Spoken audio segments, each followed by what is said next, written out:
Les États-Unis en ont assez du Venezuela. Les tensions entre les deux pays couvant depuis un certain temps.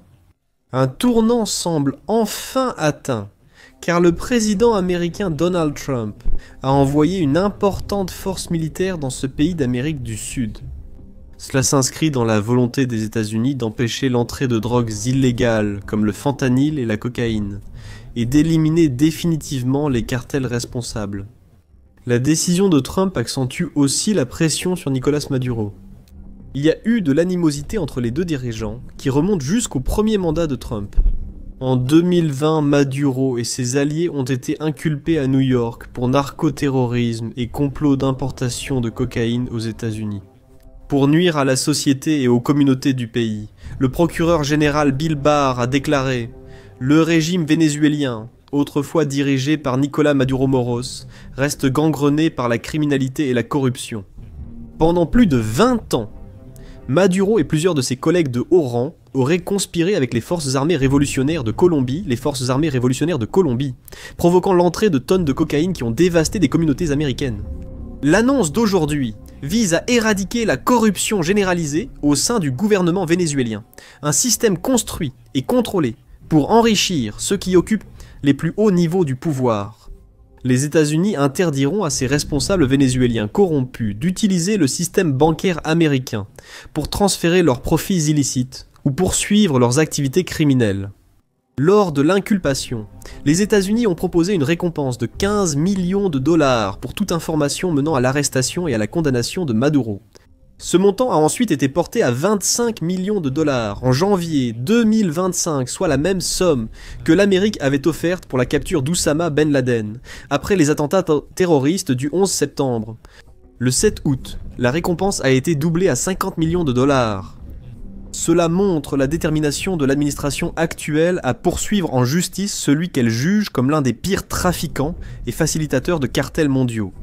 En annonçant l'augmentation de la récompense, la procureure générale Pam Bondi a déclaré « Sous la direction du président Trump, Maduro n'échappera pas à la justice, et il sera tenu responsable de ses crimes odieux. » Bondi a aussi indiqué que le ministère de la Justice avait saisi plus de 700 millions de dollars d'actifs liés à Maduro, et qu'une quantité stupéfiante de 7 millions de tonnes de cocaïne saisie a été directement liée à un Vénézuélien de 62 ans.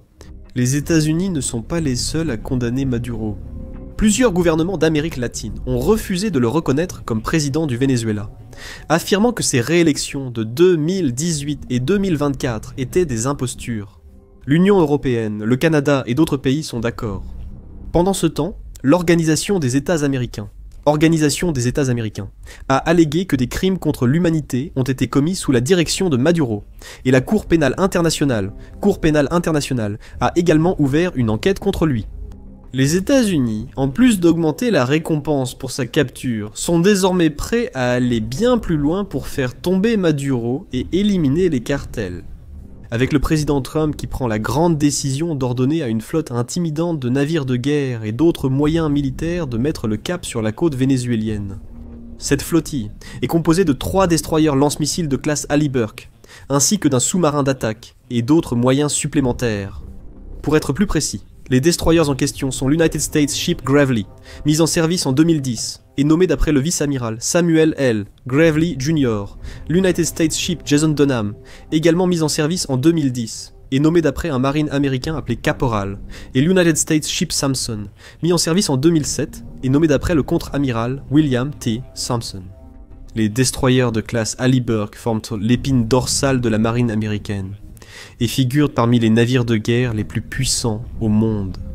Surnommés les couteaux suisses de la mer, ils sont réputés pour leur polyvalence. Ils peuvent accomplir de nombreuses missions: défense aérienne, lutte anti-missiles balistiques, guerre anti-sous-marine, guerre de surface et frappe sur des cibles éloignées à l'intérieur des terres. Grâce à leurs missiles Tomahawk à longue portée, les Halliburton sont également équipés du célèbre système de combat Aegis, qui est l'un des systèmes les plus avancés et puissants de ce type au monde. Il peut identifier et suivre des centaines de cibles simultanément, comme des avions, navires, missiles, etc. Il dispose également d'une vaste gamme de capteurs avancés et d'armes intégrées, permettant des réponses parmi les plus rapides et efficaces. Ce qui, à son tour, fait des destroyers Halliburton des adversaires redoutables dans n'importe quelle bataille. Les destroyers Halliburton sont aussi très résistants, capables de supporter les attaques ennemies grâce à leur coque en acier épais. Ils sont équipés de technologies de guerre électronique, notamment des brouilleurs radars pour bloquer les communications ennemies, ainsi que des lance-leurs infrarouges et CHAF pour détourner et perturber les missiles entrants. Ainsi, non seulement ces navires possèdent d'importantes capacités de frappe, mais ils se distinguent également par leur grande survivabilité et leur défense, sans pratiquement aucune faiblesse majeure à signaler. Des médias, dont Reuters, ont également rapporté qu'environ 4000 Marines et marins sont en route vers la région, accompagnés de plusieurs avions espions P-8. Ce n'est pas une force mineure ni quelques navires insignifiants, mais une armada navale puissante, polyvalente et imposante, stationnée aux portes du Venezuela. Donald Trump n'a pas encore réagi à ce déploiement, mais la porte-parole de la Maison-Blanche, Caroline Leavitt, affirme que le président Trump a été clair et cohérent. Il est prêt à mobiliser toute la puissance américaine pour empêcher les drogues d'inonder le pays et poursuivre les responsables. Le régime Maduro n'est pas le gouvernement légitime du Venezuela, c'est un cartel narcoterroriste. Selon cette administration, Maduro n'est pas un président légitime. Il est le chef fugitif du cartel, inculpé aux États-Unis pour trafic de drogue. Selon des responsables américains anonymes cités par Reuters et Cable News Network, la flottille s'inscrit dans un effort continu pour contenir la menace des groupes de trafic de drogue. Cet effort durera plusieurs mois et mobilisera des moyens américains dans les eaux et l'espace aérien internationaux. Voici ce qui pourrait se passer ensuite. Avec une force aussi puissante et polyvalente, les États-Unis disposent de plusieurs options. Elle pourrait laisser sa flotte près des côtes du Venezuela comme pression, montrant à Maduro que les États-Unis sont prêts à aller plus loin avant de voir sa réaction. La présence de destroyers américains près de ces eaux pourrait effrayer la direction vénézuélienne et l'inciter à freiner le trafic de drogue vers les États-Unis. Cela devrait également apporter du réconfort et de l'assurance aux alliés de l'Amérique dans toute la région, ainsi qu'aux autres opérations de lutte contre les stupéfiants dans des pays comme la Colombie, par exemple. Sinon, Washington pourrait utiliser ses moyens dans la région pour contrôler essentiellement les eaux caribéennes au nord du Venezuela, en menant des patrouilles aériennes et navales pour collecter des renseignements et compliquer la traversée maritime des trafiquants de drogue. Ces patrouilles pourraient aussi couvrir les eaux et l'espace aérien internationaux, proches du Venezuela, permettant aux États-Unis de surveiller ces mouvements militaires. Gardez un œil attentif sur les itinéraires de contrebande suspects et restreignez les déplacements des trafiquants. Ou, si elles voulaient opter pour une stratégie plus agressive, les États-Unis pourraient passer à la vitesse supérieure. Elles pourraient mener des opérations d'interdiction maritime en utilisant des avions de patrouille maritimes comme les P-8 ainsi que des drones et des navires de surface pour repérer les navires de contrebande, les traquer et capturer les trafiquants en flagrant délit. Elles pourraient aussi instaurer un blocus naval ou une quarantaine pour accentuer la pression sur Maduro et ses cartels. Un blocus total semble peu probable, car ce serait un acte de guerre selon le droit international. Les États-Unis pourraient néanmoins rendre le passage des trafiquants de drogue par les ports et les eaux du Venezuela beaucoup plus difficile et coûteux, sans pour autant déclencher un conflit ouvert avec le pays. Une approche encore plus agressive est également possible, surtout avec une telle puissance de feu déployée dans la région. Grâce à ces puissants destroyers, l'armée américaine peut lancer des frappes de missiles sur des cibles en mer, autour du Venezuela, et aussi sur la terre ferme. Elle pourrait, par exemple, localiser les caches ou quartiers généraux des contrebandiers pour les éliminer, ou choisir de déployer des troupes au sol. Envoyer une partie de la force de 4000 hommes sur le sol vénézuélien. Même si cela peut sembler aller trop loin, l'administration Trump a suggéré à plusieurs reprises qu'elle n'aurait aucun scrupule à utiliser la force militaire américaine directement contre les cartels d'Amérique latine, y compris le cartel vénézuélien Tren de Aragua, classé organisation terroriste étrangère en février, avec d'autres cartels au Mexique et au Salvador. Plus tôt cette année, le secrétaire à la défense Pete Hegseth a déclaré « Toutes les options seront sur la table ». Si nous avons affaire à ce qui est désigné comme des organisations terroristes étrangères, qui ciblent spécifiquement des Américains à notre frontière, début août, des rapports ont révélé que le président Trump avait secrètement signé une directive du Pentagone, ordonnant l'usage de la force militaire contre certains cartels sud-américains, marquant les mesures les plus agressives de sa lutte contre les trafiquants. L'ordre offrirait une base officielle pour des opérations militaires directes, en mer comme sur des terres étrangères. Des responsables militaires américains ont préparé des plans pour utiliser l'armée contre les trafiquants de drogue. Il y a très peu de détails précis sur la manière exacte dont l'armée américaine procéderait, et les experts débattent déjà des conséquences potentielles. Mais le cœur du problème est le suivant. Les États-Unis en ont manifestement assez de voir des substances illégales franchir leurs frontières et empoisonner leur population. Et ils sont prêts à faire tout ce qu'ils jugent de nécessaire, même prendre les mesures les plus drastiques pour arrêter les trafiquants dans leur élan. C'est pourquoi la récompense pour Maduro a augmenté. C'est pourquoi Trump a mis la pression sur la présidente mexicaine Claudia Sheinbaum pour qu'elle augmente la mise et travaille avec les États-Unis afin de sévir contre les cartels. Et c'est pourquoi la marine américaine déplace cette formidable flottille vers les eaux vénézuéliennes. De son côté, Maduro semble tenter de sauver la face et a ordonné la mobilisation de millions de membres de la milice en réponse à l'arrivée des navires américains. Déclarant « Cette semaine, j'activerai un plan spécial pour assurer la couverture. Avec plus de 45 millions de miliciens venus de tout le territoire national, des milices préparées, activées et armées. » Lors d'un événement à Caracas, Maduro a aussi affirmé « L'Empire est devenu fou et menace à nouveau la paix et la tranquillité du Venezuela. » Il a continué à proclamer qu'aucun empire ne touchera la terre sacrée du Venezuela, avant d'affirmer que son pays est prêt à se défendre. Que le monde le sache, que les empires le sachent. Le Venezuela, aujourd'hui plus que jamais, a ce qu'il faut. C'est pourquoi nous vivons en paix, et nous allons continuer à vivre en paix. Nous portons la force de David contre Goliath, mis à part le fait que David a vaincu Goliath, ce qui, dans ce cas, n'arriverait tout simplement pas. La comparaison est pertinente, car l'armée vénézuélienne est bien plus petite et faible que celle des États-Unis.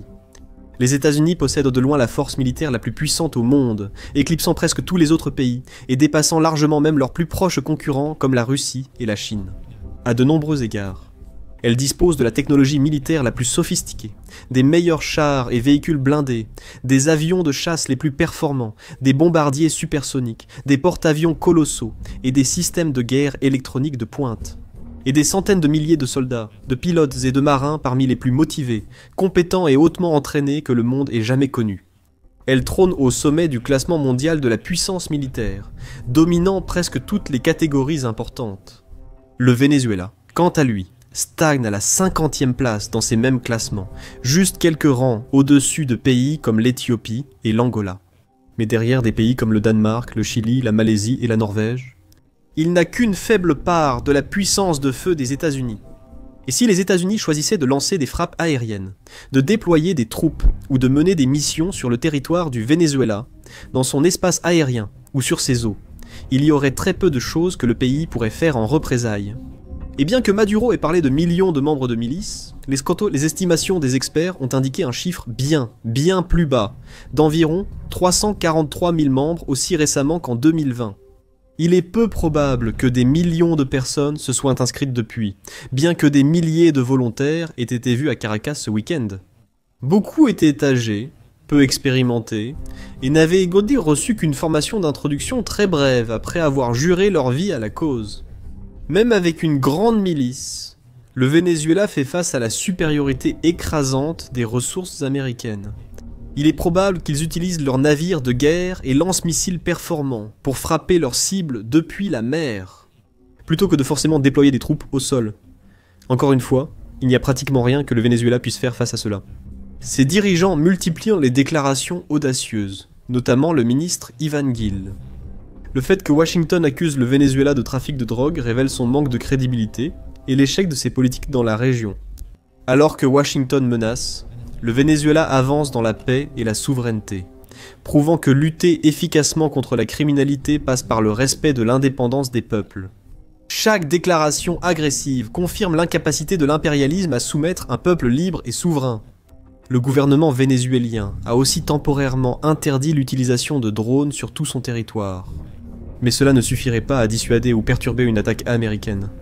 La seule véritable option dont dispose Maduro est de s'appuyer sur la Chine pour obtenir du soutien, ce qu'il essaie manifestement de faire ces derniers jours.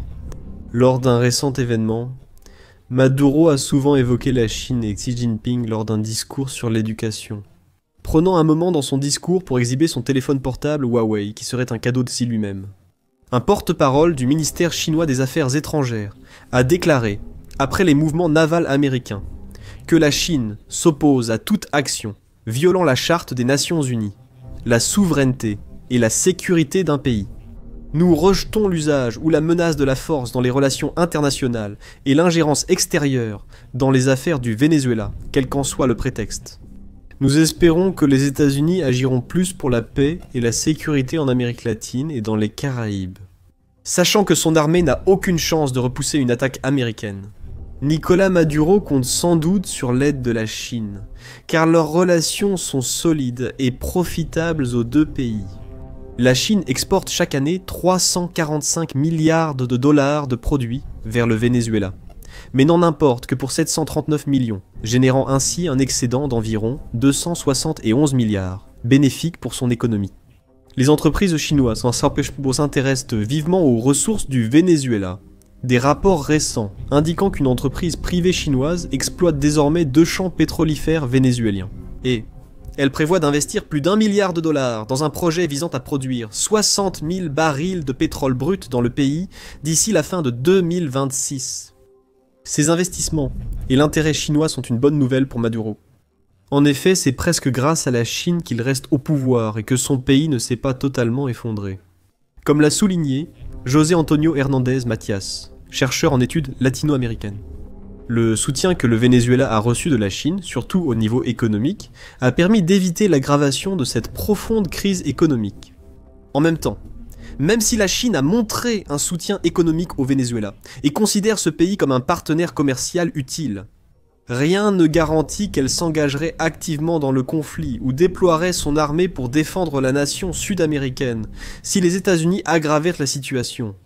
En résumé, Xi Jinping, offrant un téléphone à Maduro, ne signifie pas qu'il irait jusqu'à faire la guerre aux États-Unis pour défendre le Venezuela. En effet, de nombreux experts affirment que Maduro s'est essentiellement isolé, même de pays qui auraient pu être des alliés dans d'autres circonstances. L'analyste Gabriel Pastor note que la position de la Chine est largement prévisible. Mais cela ne signifie pas que la Chine va intervenir dans le conflit en soutenant le Venezuela. Donc, même si le président vénézuélien peut paraître arrogant et confiant devant les caméras, il est beaucoup plus probable qu'il soit une véritable épave en coulisses. Voyant les navires de guerre approcher, il s'inquiétait de ce que cela signifiait pour son régime, son héritage et sa vie. Mais alors que Maduro et ses sbires doivent s'inquiéter de ce que les États-Unis leur réservent, beaucoup de Vénézuéliens seraient, paraît-il, secrètement ravis de l'arrivée de la flottille américaine. S'adressant à Fox News, l'exilé vénézuélien Jorge Galicia a déclaré « Je pense que beaucoup de gens au Venezuela sont extrêmement optimistes. Ils ne peuvent pas l'exprimer ouvertement, car ils font face à un régime criminel. S'ils expriment leur gratitude envers le gouvernement des États-Unis et envers le président Trump, pour la pression qu'il exerce contre Maduro, ils vont subir des conséquences terribles. C'est pourquoi on ne voit pas vraiment beaucoup d'expressions venant du Venezuela. Mais vous savez, j'ai des gens là-bas, je leur parle, ils sont contents. » Dans la même interview, Franklin Camargo, réfugié politique vénézuélien, a déclaré que les Vénézuéliens voient l'administration Trump et les États-Unis comme des alliés majeurs dans leur lutte pour la liberté. Il a ajouté, quand on évoque Nicolás Maduro ou le régime vénézuélien, il ne s'agit pas seulement d'un gouvernement que nous n'aimons pas ou d'une dictature, même douce. Nous parlons d'un narco-État. Un gouvernement qui a produit plus de 25% de toute la cocaïne produite dans le monde entier. C'est aussi un régime qui a envoyé Trendoragua, la même organisation criminelle qui a tué par exemple Lake Imri, ou qui a tué Jocelyn Nungaray.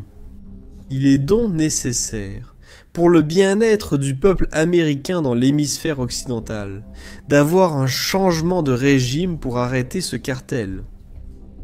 Un changement de régime pourrait-il bientôt arriver?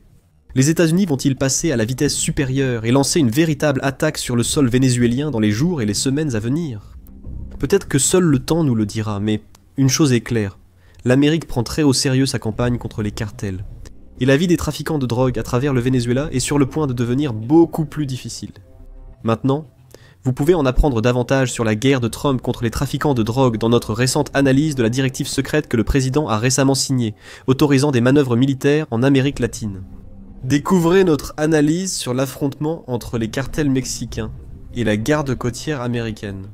Et enfin, assurez-vous de vous abonner à notre chaîne également, afin d'être parmi les premiers à le découvrir. Ce qui va suivre dans cette situation évolutive.